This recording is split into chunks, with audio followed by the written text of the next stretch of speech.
Very interestingly, one of the physicians in my office said the same thing. So I just always assumed everybody knew what NMS is, and that's what happens when you're in a field. You don't always realize that people don't understand what you're talking about. So let me briefly explain that neuromusculoskeletal disorders are basically neuro means nerve, musculo means muscles, and skeletal means the structure of the joints and the bones and their ligaments.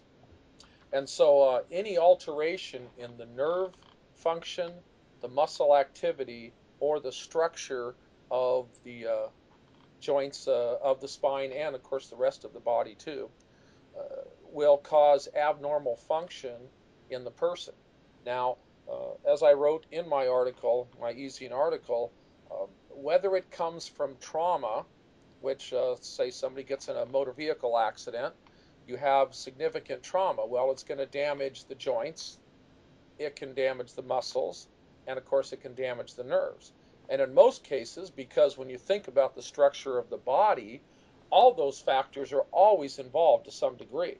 So when people go into their doctor and say, well, I think I got a muscle problem, and the doctor says, I think you got a nerve problem. Well, on a microscopic level, you've always got a little bit of both. So, of all three, I should say.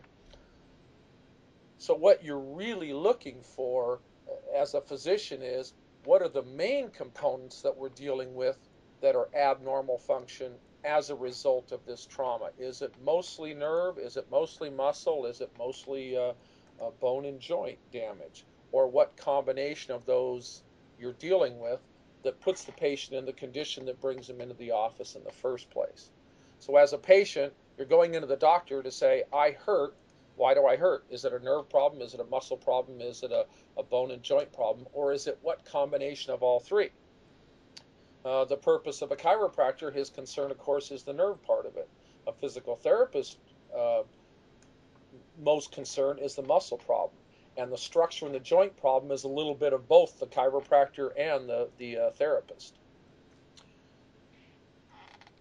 So basically, you can have a traumatic injury to your spine, but you can also have, like people who sit at a desk and work at computers now, we see significant numbers of neck and arm and carpal tunnel syndromes and what is called thoracic outlet syndromes from people sitting in one place and not moving. So even though it's not trauma, it's still abnormal positioning that causes either nerve, muscle, or skeletal problems. And again, usually it's a combination of all three.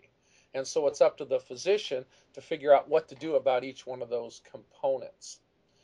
The problem comes in is that chiropractors are pretty defined in our scope of treatment, so we know what we're going to deal with when it's a nerve problem. We know when to refer for therapy when it's a muscle problem, which is not what the chiropractor does. And we also know how to change the structure of the spine with a combination of chiropractic and therapeutic models. The hard part is the family physician. They get an understanding of the muscle problem, but they don't spend a lot of training on nerve function because they were not taught they can do much about it. And that's where medicine and chiropractic are finally starting to come together with the recent research that's come out. And that's why I published the article on the unified theory of neuromusculoskeletal healing.